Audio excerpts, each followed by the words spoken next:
সিরিয়ার বর্তমান পরিস্থিতি সম্পর্কে আপনার মতামত কি?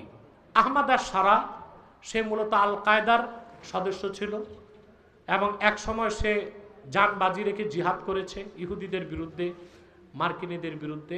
এখন রাষ্ট্র ক্ষমতায় আসার পর তার নিয়তটা আবার একটু নষ্ট হয়েছে কিনা এটা একটু চিন্তার বিষয় আছে। হ্যাঁ, একটু চিন্তার বিষয় ছাড়া বলা যায় না, কারণ আমরা শুনতেছি ইসরায়েল থেকে সিরিয়ার আকাশ ব্যবহার করা হচ্ছে, অতএব সিরিয়া তার আকাশ সীমা বন্ধ করে দিলেই পারে। ইরান ইসরায়েলের হামলাকে আপনি কিভাবে দেখছেন? এটা মূল আলোচনায় বলেছি। আমরা বলি ইরানের সাথে আমাদের দ্বন্দ্ব আছে, কিন্তু আমরা চাই বর্তমান যুদ্ধে ইসরায়েল নিশ্চিহ্ন হয়ে যাক। বিশ্বব্যাপী কমার্শিয়াল বিমান দুর্ঘটনা বৃদ্ধি পেয়েছে। কমার্শিয়াল বিমান সব জায়গায় বৃদ্ধি পায় নাই, ধ্বংস হওয়া। এই দুর্ঘটনা বেশি হচ্ছে আমেরিকায় আর হচ্ছে ভারতে। এতে বোঝা যায় দুইটা দেশের উপর গজব তাড়াতাড়ি আসতেছে।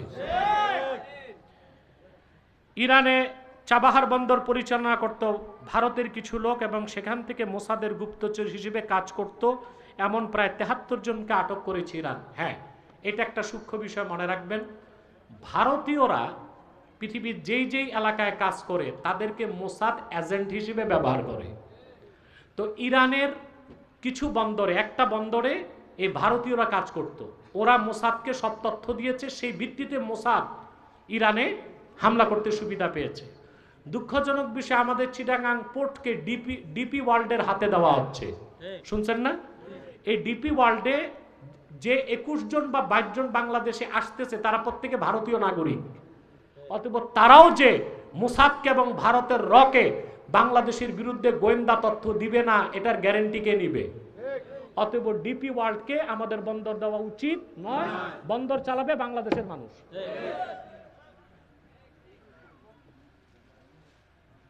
ইরান ইসরায়েল যুদ্ধে দেশের অনেক মাতখালি সালাফে আলিম বলতেছে দুই পক্ষই ধ্বংস হয়ে যাক। এদিকে পাকিস্তান ইরানকে সমর্থন দিয়েছে। যদি ইরানের সরকার পরিবর্তন হয় তাহলে আমেরিকার সহায়তায় সেকুলার পাহলবিদের আসার সম্ভাবনা সবচেয়ে বেশি। না, এগুলো দরকার আছে। এমন অবস্থায় আমাদের কি ইরানকে সাময়িক হলেও সাপোর্ট দেওয়া উচিত নয়? দেখুন, হ্যাঁ, এটা আমি আগে বলে দিয়েছি, তারপরে বলছি যে দেখুন, সালাফি লামাজহাবি যারা বাংলাদেশে আছে এরা কিন্তু প্রো জায়নিস্ট, এরা ইসরায়েলকে সবসময় সমর্থন করছে।